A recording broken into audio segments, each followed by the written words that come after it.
been a couple days since the last, oh, sorry, I'm trying to drop off my wife's phone. She forgot it at home and I'm lost. All right, well, it's been a couple days since we last got on our call. Any new situations, objections, ahas from the buyer agreement, or any showings? Anyone running into reservations from prospects about signing a document to see a home?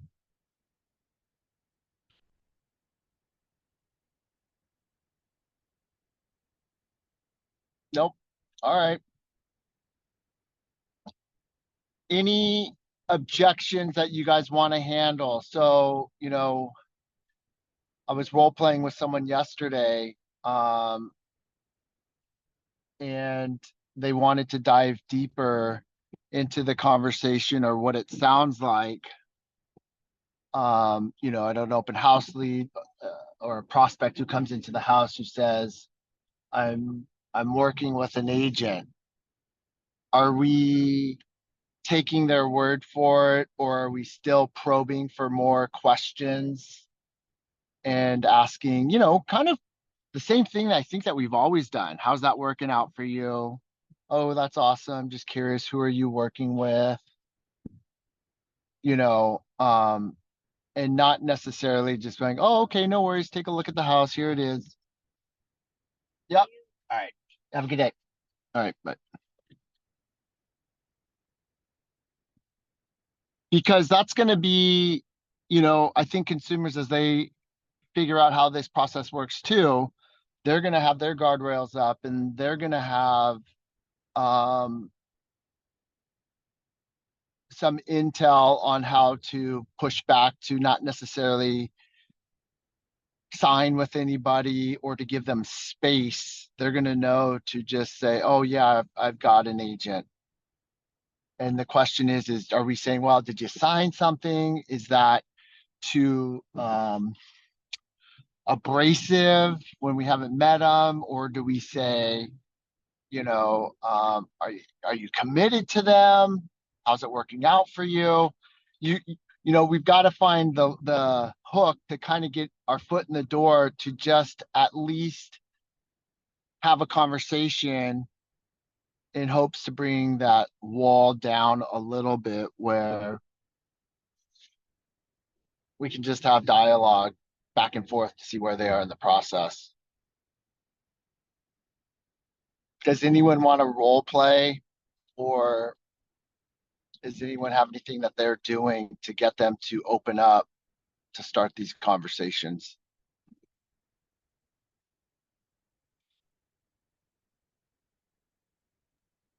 I had one conversation yesterday, where it was basically they want to check out a property, a client I've been working with for the past couple of months.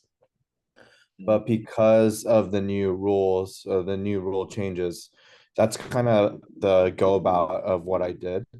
And I was like, hey, like, Dennis, did you hear about like the new NAR settlement and like the new contracts that have been coming out? And it just turned into an explanation of like the new style that I had to get the BRBC signed. And then he felt a little uncomfortable, and the conversation kind of went, oh, like, I'm working with you, like you're my boy, so we don't have to worry about it. But I think the big hurdle was that, like, to get the contract in front of him, which I sent over to him. So it's gonna be one of those. I think it's gonna end up as one of those conversations where it's like we kind of go over it together as if it was like an RPA, and then just like show my value in explaining it thoroughly to him. Yeah, yeah, yeah, yeah. I think you can get a lot of that too, even though, two things. I think the agents are going to assume, oh, it's my boy, so I don't have to get it signed. And on the flip side, it's interesting to hear the consumer, it's your boy, say, oh, you're my boy, I'm working with you. Um, and, all of that is fine. And I like your approach of, still, whether you do a screen share Zoom or what Dennis and Natalie have been doing. They recorded a Loom video or Vidyard, whatever screen share recording software you're using. And they've gone over, like, because you can pick the screen share with your picture in the bottom left corner in a little bubble.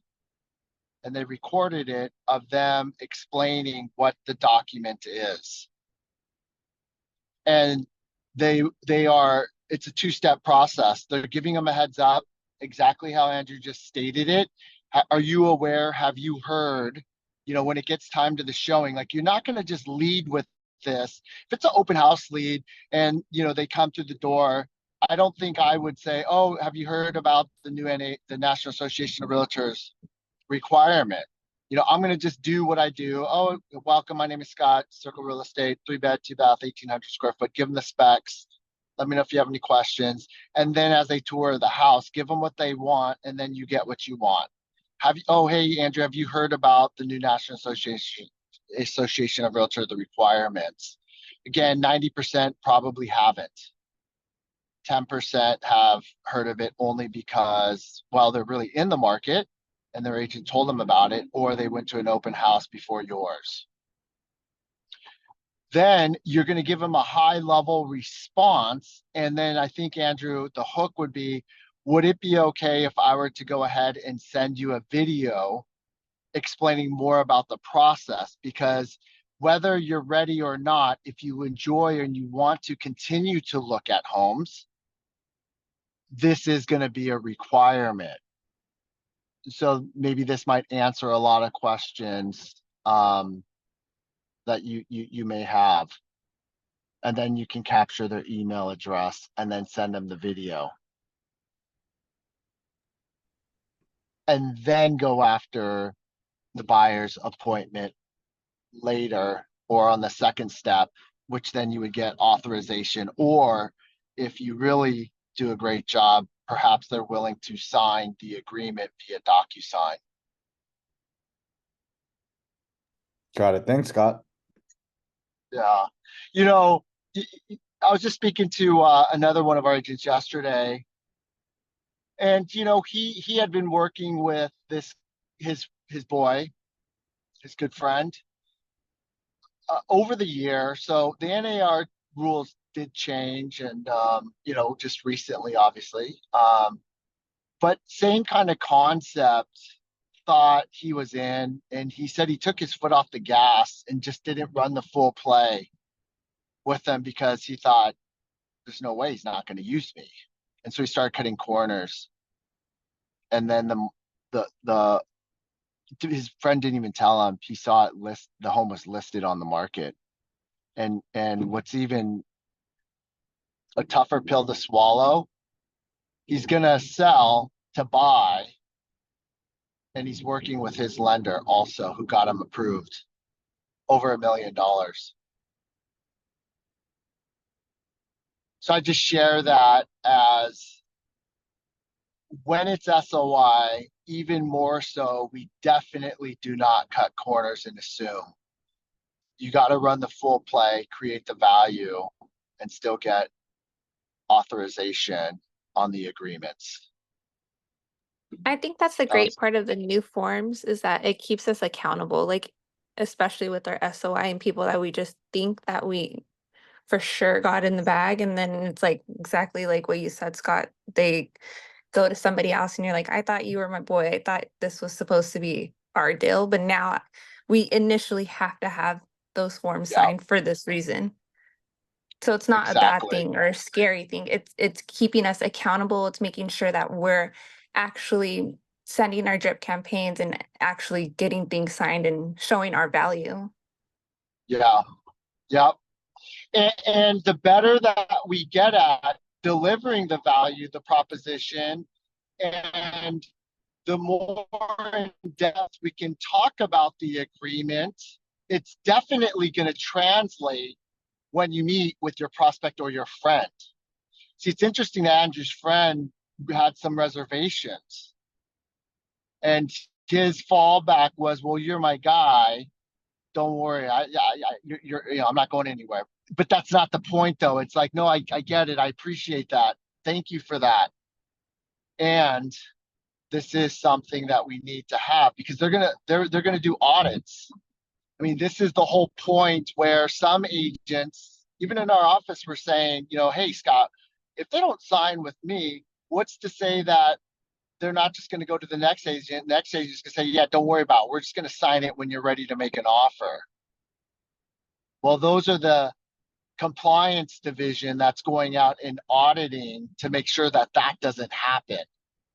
And that's the $2,500 fine that people are getting slapped over the head with without any warnings.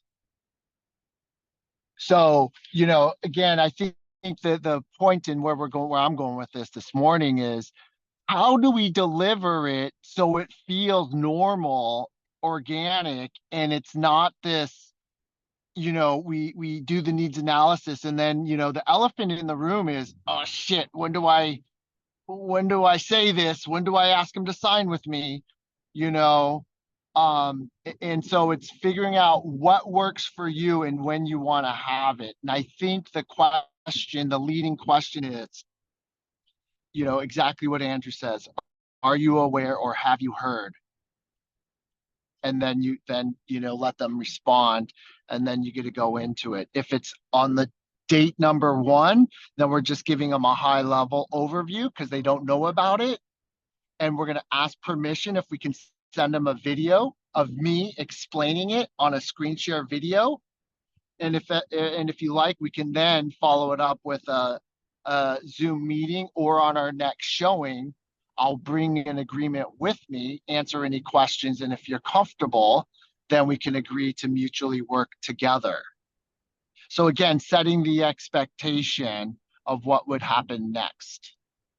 If it's your friend, then you're going to have to just, again, you're going straight into the needs analysis because they're going to give you that time. They're not concerned about meeting with you. And when you meet with them, Andrew, prior to our meeting tomorrow, I just wanted to share this screen video because we're going to go over it. It's a new rule that's just went into effect. I don't even know actually if you even want to say it's a new rule. If they don't know, they don't know. But sending them a video of what to expect, and then tomorrow when we meet, I'll answer any questions you have. So then you don't blindside them with this agreement. And I'm saying this because from experience meeting with sellers, we never lead with a listing agreement without talking about what am I going to price their home at? Are we in agreement with that? What am I going to do to market their home to get them top dollar? What does my experience look like in selling homes? And of course, the elephant in the room, what am I going to charge? So until you address those, a seller is not going to be willingly sign in a listing agreement with us to sell their house. And so if we flip the script, I believe it's going to be the same process with a buyer. A buyer's going to want to know what are you going to do for me? What is the benefit of me working with you? What does your track record look like? Your success rate?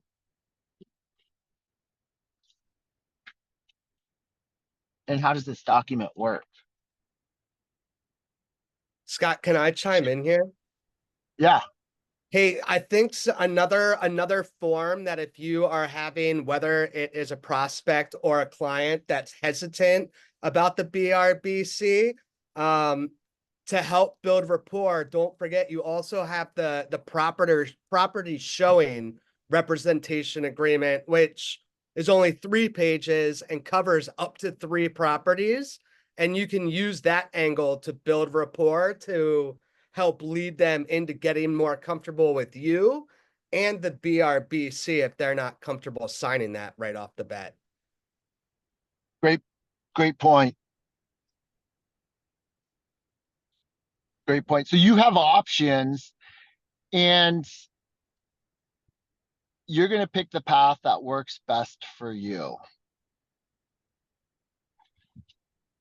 Also, Scott, it's in your high note, right? So that went out. I think you hit them multiple times, but I agree with you. You're going to have to know your client, really basically get in bed and understand who you're working with. Everyone's going to be different, but you have to, again, goes back to your value. Just, it's the same, like you said, flip the listing appointments. It's going to be the same. Yep. I have a question. Yes.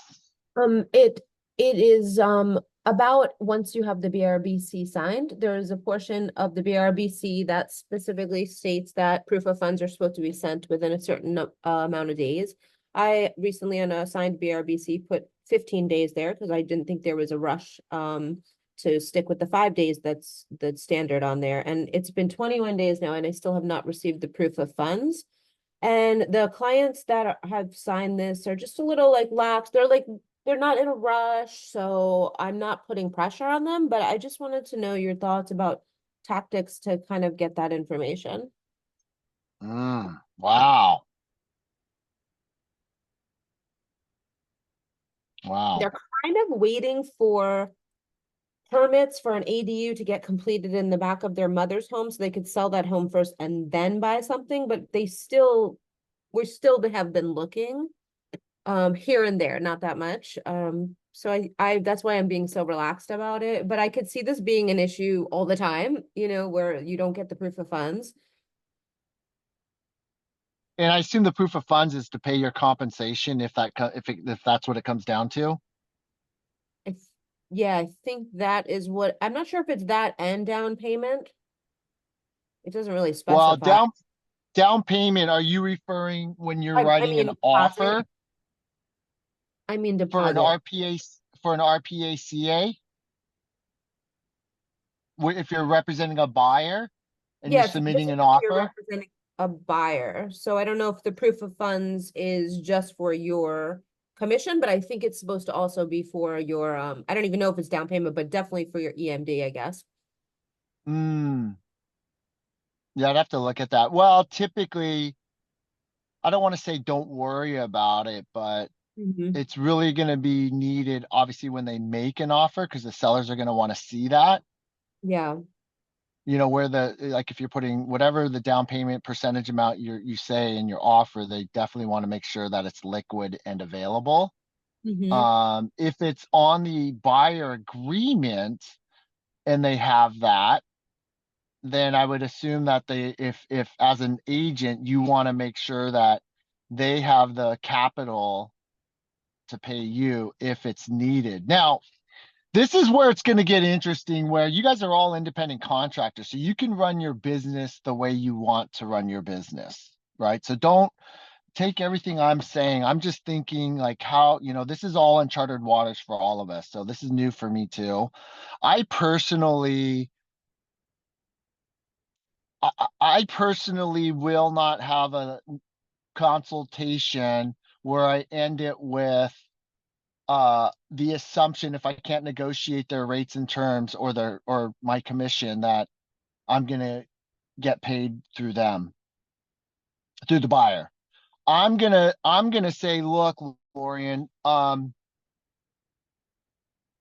with prices at where they're at and interest rates at where they're at, my goal, if you agree, my goal would be to focus on all of the homes, well, that you like. And because again, I don't think I'm going to ask any agents if they're offering compensation. I'm just going to negotiate it. So I got to change that dialogue to, if it's okay with you, I'm going to just negotiate my own compensation into your offer. And I'm going to try to negotiate that with the sellers directly. So that way you don't have to come out of pocket. Here's some of the challenges though. The good news is that I don't want you to pay me. I want to go after the way it's always been for the last 50 years, or the last 20 years that I've been in business, which is me negotiating with the sellers to get compensated. I feel that I have a high probability I'm gonna be able to do that. However, there are going to be some sellers that think that they don't have to pay us because they think the rules have changed where they don't compensate the buyer's agent, which has always been the rules. They never had to. But the reason why they did is because that would open up the pool of buyers, to want to see their house because they would compensate me. So if we run into that, then, and you really want the house, then we can have that conversation about what that sounds like. If the sellers are not going to pay a compensation, would that be fair? That was a word salad. That was a lot. I mean, I kind of jumped around, but does that make sense? That's my approach. It does, I don't- and I've had those conversations actually, which going forward, I will have the conversation different than I originally had it. I originally, approached it how I think most of us would on the first time, which is we don't, we can only target the ones that are paying. But I notice now, because I have a listing, that, crafting it into the offer is probably going to be the norm. And especially talking to other agents about some listings that they have, which I have clients that are interested in. So it seems like that's going to be the norm. But you sign this legal document, you check off that you'll provide the proof of funds, and then you don't, and that's where I am a little bit hung up, and wondering, like, it is a nice thing to have when you are with a buyer because you know that they're serious, Yeah. but Well, it's pushy if you keep asking, And yeah. and this was a big problem with the client that actually got stolen for me. And I worked with him since November, and he never would, like provide the documentation that you needed. I finally got it at one point, but it was very challenging. And was that for his offer? I was just, when we were looking, just trying to get the proof of funds, just so that I knew that Oh, this guy could even afford to do anything he's talking about. I mean, I don't want to go all over the city with somebody that says they want a $2 million property and they got $10 in the bank. yeah. Well, hopefully he was pre-approved at that point. Yeah, well, he was a problem child, so he wasn't, but Okay. these Well, people also, I haven't seen their pre-approval actually. I think there's going to be, different ways that you're going to discover to qualify them. Mm-hmm. I mean, look, you certainly can ask for the proof of funds. Again, in my experience, I don't think I've ever got the proof of funds before I started showing houses. Okay, that's good to know. For me, I prep them to make sure that, get it prepared. So when we do make offers, I am going to need it because the sellers are going to want to verify that. I mean, it says on the contract says you're going to deliver it within 7 days, but we're going to do it when we submit our offer because that's just the protocol. Sellers, before they accept an offer, they want to make sure you have the money to close. So you'll definitely want to get that in a row. But then I think your other checks and balances would be getting qualified, pre-approved with the lender, because the lender will have all of their financials. And obviously, in order to get approved for the loan of $2 million, someone's verified their income, assets, debt, Mm-hmm. right? So I think that would be the safety net where then you don't have to get hung up on that, Yeah. knowing that the lender's already got it. And then obviously then, hopefully if it's your lender, even better. And if not, then you can have that sidebar conversation just to put yourself at ease. Yeah. Okay, cool. Thank you. And to add to that, Scott, normally what I do is do a hypothetical conversation or a call with the lender because the numbers just roll off their tongue when they're speaking truth. Because we go over how much do you make, what are liabilities, how much this, what's your salary, do you do hourly, all of these things are being said during the hypothetical call without even going to the extent of doing a pre-approval, and you get the conversation, and you know that they're not just keeping you around just for fun. You actually know that they're serious because it rolls off completely. They know Yeah. what they're making. They know their W-2s. Where do they work? Like all of these, because you're going down through a hypothetical pre-approval, but you're still doing a pre-approval on the phone. And I'm on every single call hearing all of this out. They're debt, they're this, they're that. So I get on every single call with my lender on every hypothetical phone call. so I can learn, and I write my notes, and I put a call to action right after, if they need to provide the W-2s, if they're going to move forward, where are they at? But all of this is already there when you're having the conversation and you fill them out. Oh, well, I don't know. What do I do? If they're very, very, like hesitant to even answer, then you already know which way it's going, and they're not really serious right away. It doesn't take too long to figure that out. But my hypothetical pre-approval calls are wonders, because I take notes and you can tell where they're coming from and if they know their numbers. Yeah. Another good security checks and balance. Yeah.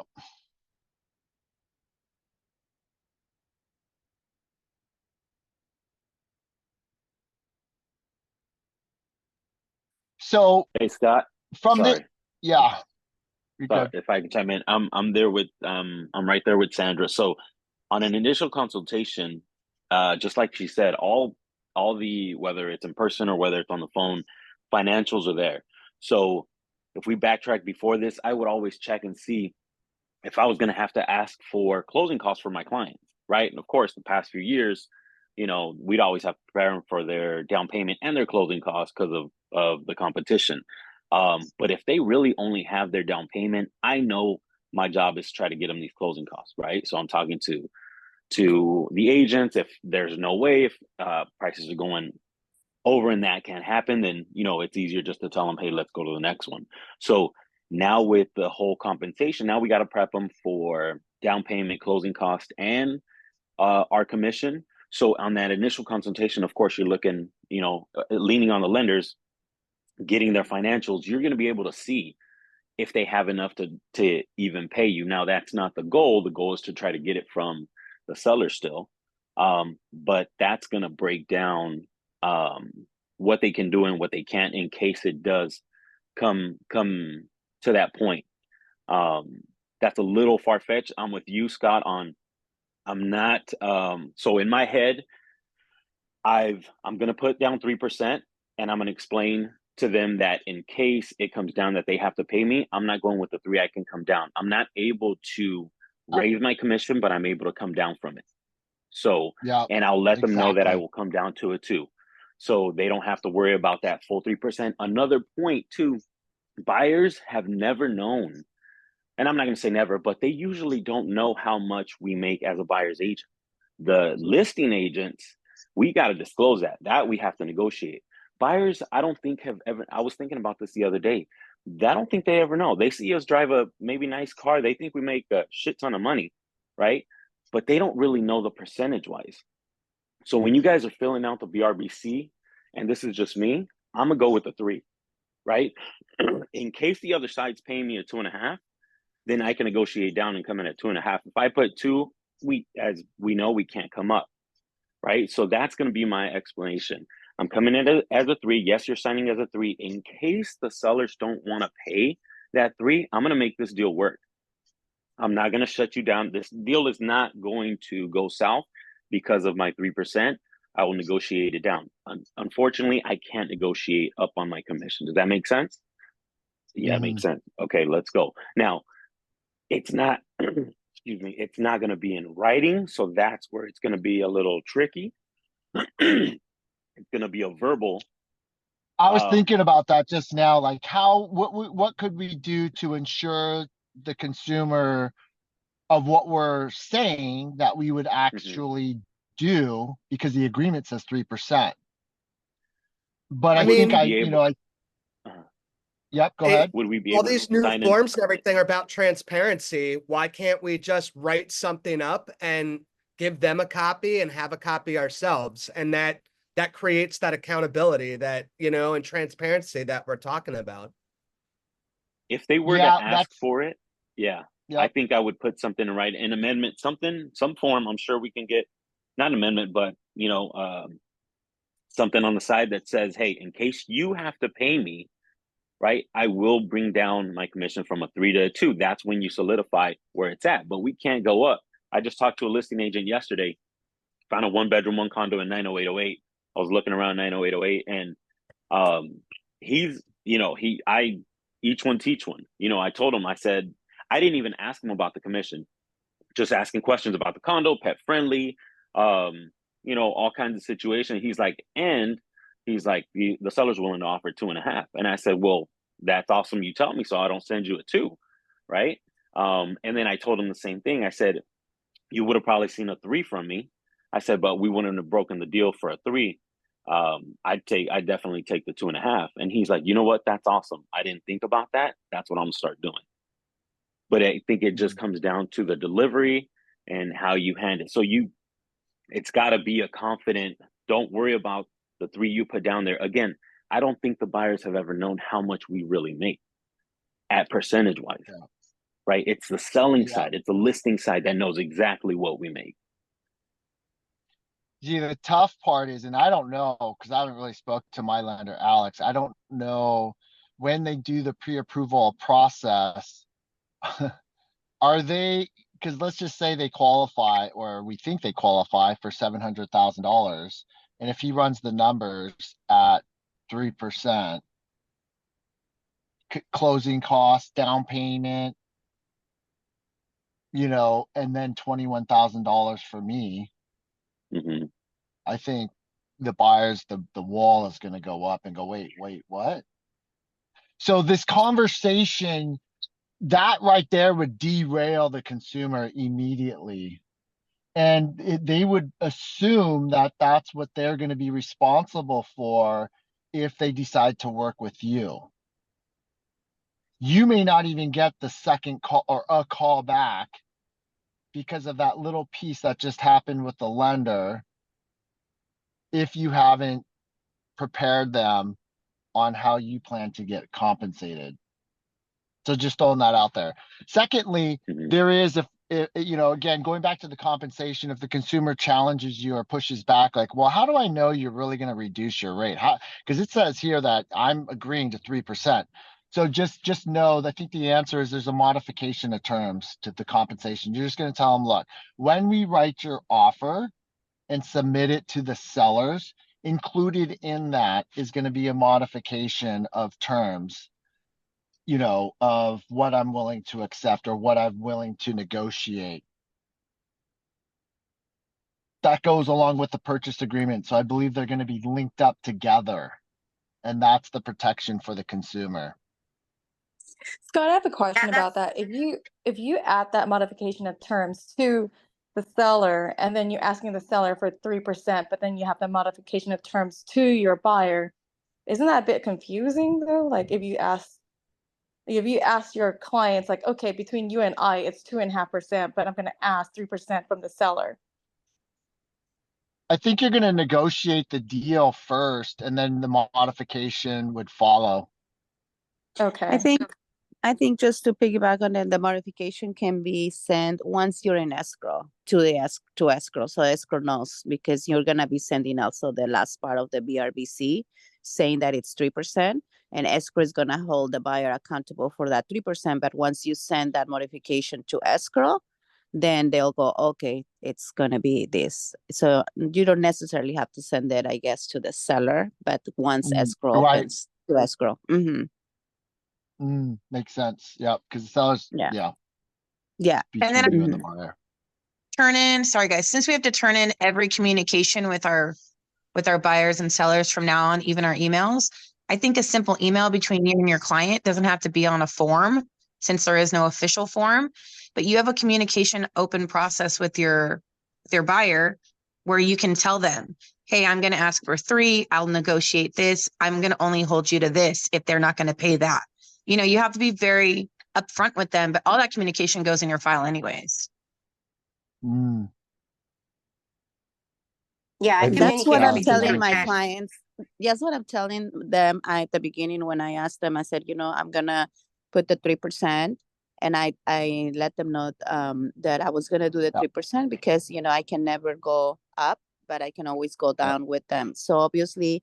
But I did let them know I cannot go any lower than 2%. So whatever is the difference, you will have to pay that. However, I'm still going to negotiate first, because I don't want you to pay, out of your pocket. So they know that and they understand it. So I said, and once if we ever get to that point where we have to modify or you have to pay or not pay or we have to go down on commission, then we'll do that at the end of that modification. And they totally agree. I said, okay, it's fine. So they already know. I already had that conversation up front when they're signing the BRBC. Mhm. I let them know I can't go any lower than 2%, but we'll always negotiate. And they said, it's I just got one right now, and I had to modify to 2%, and she was fine.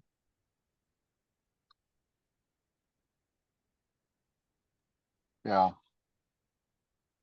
So Scott, with the whole thing with the lender, yeah, I wouldn't put our numbers in there, the compensation for us in there. The BRBC states that. I'd still just have the whole pre-qual with their down payment with money to close. Leave that there. The compensation part is all going to be negotiated by us with the seller, right? But the BRBC states, right, in case it doesn't, then this is what they owe us. So Yes. yeah, just to get, I wouldn't have, that wasn't even a thought of mine to have the lender add that to it. Yeah. Well, yeah, I don't know if they are and aren't, but just, Okay. everyone should prep to ask your lenders, how are you approaching when I send you a prospect, what's the conversation? Are you talking about compensation now or what, or not?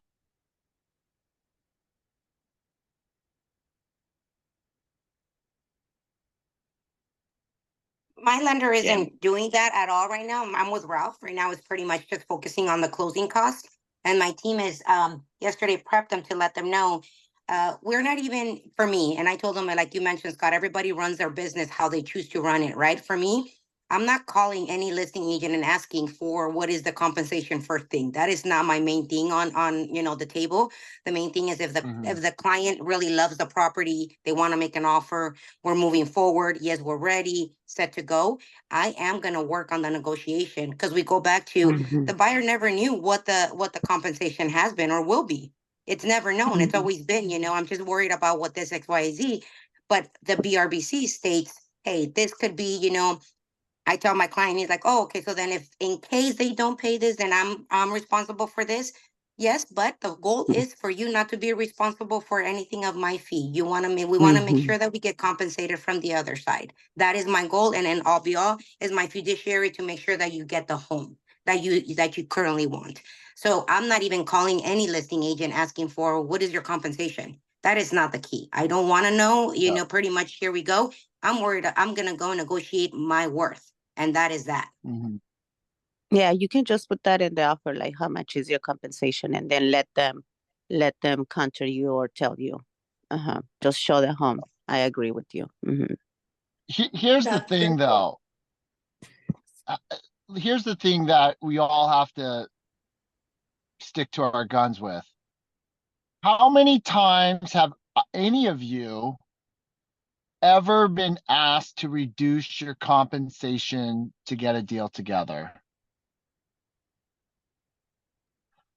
I have. Just my last one. More than 50%? More than 75%? 10%? Probably like 10. The point is, it's not the norm. It's going to be the norm. The listing agents are going to try to get the deals to go by all of us throwing in our compensation. Fuck that. If that's not happening now, and look, I'm not saying I've never cooperated. I have to get the deal. When it gets down to the nitty gritty, and we're talking a big sale over 5,000, yes, I'm not going to sit here and say, oh, I jump in and it's a cost of doing business, but I never lead with that. I never voluntarily offer that. It's got to be the nail in the coffin that's going to get this deal to go. So my point is, when you get to the negotiations, every single listing agent's the magic number, I can already feel it and see it and hear it from the dialogue that we're having. The magic number is going to start falling to 2%. I would push back and say, come on, if the tables are reversed, you would be doing the same as I am. And I would use this dialogue as an analogy of when in the last 5 years, especially if I know the agent and they're trying to get me to accept less than my worth. In the last 5 years, Bob, how many times have you thrown in 0.5% to make the deal work? So why are you asking me to do it now? Go back to your seller and go get me what I'm worth. Because when the tables are reversed, I'm going to do the same for you. In fact, my listings that I have right now, my clients are already prepped minimum 2.5%. Just because the industry is changing, do not drop the ceiling on us. Like, I'm going to start looking and judging agents at, we are the ones that are going to be a direct correlation of what we get paid moving forward. Weak ass agents are going to fold and get 1.5 to 2%. If that becomes the norm, we're all screwed. I think buyers Making agents sense. and buyers are having a moment right now. Like if I have like right now, I would be so happy having so many buyers on the market. It's just with this flip of, you know, us having to negotiate and holding our buyers who have the funds to purchase is such a strong position, you know? And I think like listing agents are having a difficult time, you know, grasping this. And so is the seller. So it's a moment for the buyers right now.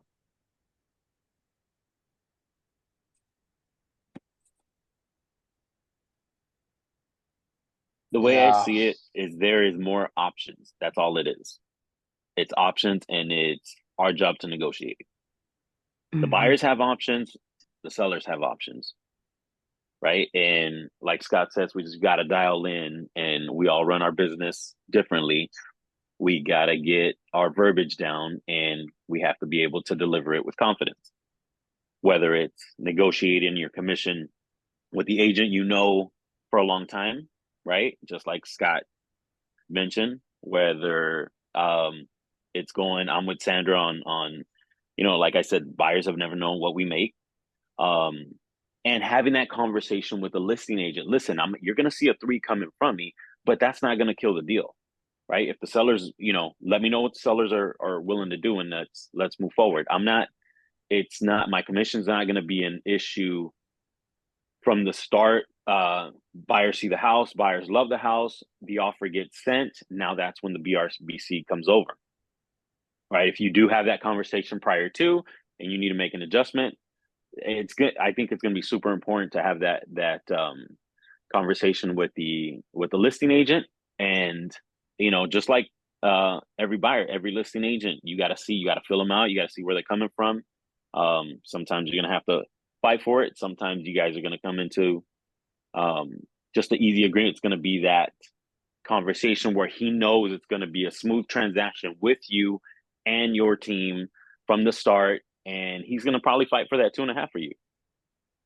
So conversations, I think, are going to be as they've always been, but now either super important. There's a few more options and a little more negotiation to be done. Yes, it's another layer. And here's another example of when our compensation gets challenged. Sometimes, not always, but the appraisal shortfall could come into play. And with it, and sometimes, while I'm not saying the seller or the buyers would make up the gap, people want to feel that everyone's participating. Sometimes, if it can be done, meaning they want us to throw in 2,000 each, 2,500 each, 5,000, whatever the number is. That then there's the other, which I would say should be less than 5%, 3%. You should ever do that. One. Then there's the other hurdle, which is after the RR1. If you don't set the expectation up front, you end up throwing in your commission. They're thinking that we make all this money and that we should just make the problem go away. You know, so I know many of you, you know, that doesn't even come into the scenario. That's never even plan C, option C. Plan A is to negotiate what our clients want, but hopefully we set the expectations up front so they're realistic and not pie in the sky. Compensation, same thing. Well, why don't you guys throw in, and if we all kick in, again, my knee-jerk reaction is like, I'm not buying the house. This isn't, I mean, I get it. Look, if it's important for your client or for them, I get it. I'm not sure I'm there yet, though. You and I, this is me talking to the agent, you and I need to figure this out and go back to our clients. We're working way too hard for us to start kicking in. So if you accept a 2%, 1.75%, then the RR1 comes back. It's a very slippery slope. Once you contribute once, they think you're always going to be the safety net to bail them out due to lack of skill set or skill set would be setting expectations. I agree with you, Scott. I think that we've always just kind of settled for whatever was stated on MLS, right? You get 2%. Everybody was like, okay, that's what I get. You've never really had to again negotiate your commission, because if on the MLS at 2.5, if it's at 2%, anything below 2%, I think that's when somebody or an agent would be like, oh, what? That I'm gonna get that. Let me now negotiate. Now you're really negotiating to get your full what you're worth, again, not someone else telling you what you're going to get. And the conversation is with the listing agent on both ends to make sure that you are going to get compensated just as much as they are. They're looking to the best of their knowledge to get paid for all the work that they do as much as you are on your end. So I think that that's the conversations that you will have continuously and I told the girls yesterday, the team will be with the listing agents. That's who you're going to be doing the negotiations and the conversations to make sure that you get your whatever you put on that BRBC, up to you. But that's your conversation with them. Yeah. I'm going to leave with this because I think this is good context, and we'll probably piggyback this a little bit at the office meeting, but you know how we always talk about building rapport with the listing agents to try to structure a win-win, buy, sell a transaction? So you're going to have to negotiate that for your clients, and then you're going to have to negotiate your compensation. Even more so, you're going to have to build amazing rapport with the listing agent, because otherwise, if you guys just negotiate via text or whatever, emails, no voice and voicemails and no conversations like this, we all know how hard it is to get a deal accepted for our clients. And now you're going to have to add another layer to get your compensation negotiated too. So build amazing rapport and really come from a place of, empathy and willingness to just try to get this done. Because sometimes in the negotiations, if you get your client the price that they wanted, they're going to try to stick it to you on the compensation. Then something's going to give or take, which shouldn't happen, because again, our compensation was never, if it was 2.5 in the MLS, we're getting 2.5, 95% of the time. It never comes into the equation typically. So don't let it now and then reverse the tables with the other agent. If you're from a buyer's agent perspective, when the roles are reversed, and you may have already encountered this. You may be working with the buyer also. I'm asking you to go back to your client to make this deal work. My client's committed to me, and they understand that they're not going to pay me the difference. That's our agreement. So if you can't, you're going to have to really be ready to play hardball and say, so if you can't get me that 0.5%, I totally get it, but we're pulling our offer. Like, you're going to have to start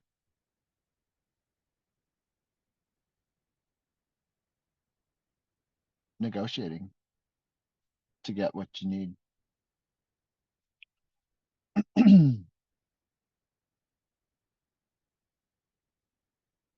So anyhow, which is the fun part. I mean, truly, this is the rush for me. It's the negotiation. It's getting everything I want for my client and now for me. So any closing thoughts?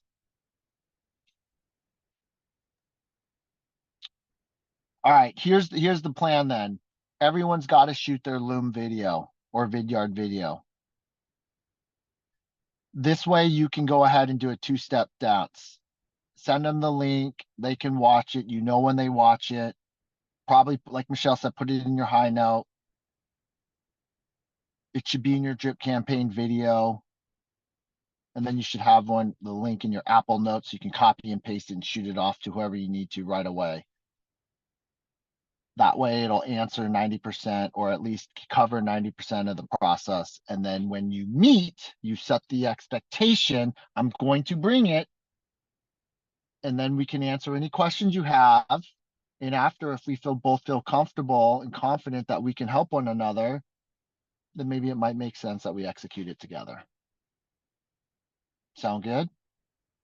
All right, terrific.